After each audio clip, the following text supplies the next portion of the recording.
اللہ اکبر اللہ اکبر اللہ. بسم الله الرحمن الرحيم.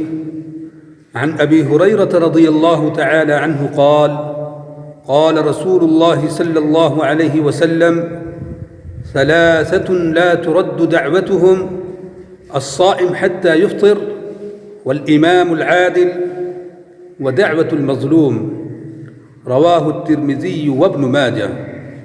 حضرت ابو ہریرہ رضی اللہ تعالی عنہ کی روایت ہے کہ رسول اللہ صلی اللہ علیہ وسلم نے ارشاد فرمایا، تین قسم کے لوگ ایسے ہیں کہ اللہ رب العزت جن کی دعا کو کبھی رد نہیں کرتا ہے.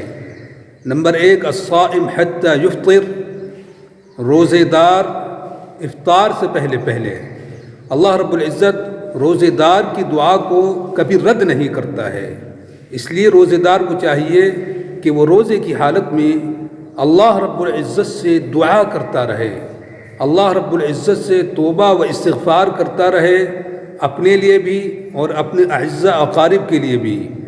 نمبر دو، الامام العادل، منصف اور انصاف پرور بادشاہ اور حاکم، اس کی دعا کو بھی اللہ رب العزت کبھی رد نہیں کرتا ہے.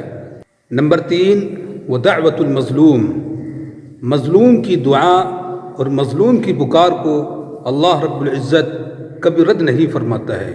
اس لیے ایمان والے بندے کو، مسلمان کو چاہیے کہ وہ ہمیشہ مظلوم کی پکار سے، اس کی بد دعا سے بچتا رہے.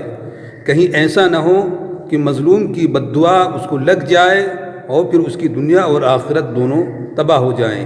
اللہ رب العزت ہم کو اس حدیث پر عمل کی توفیق عطا فرمائے.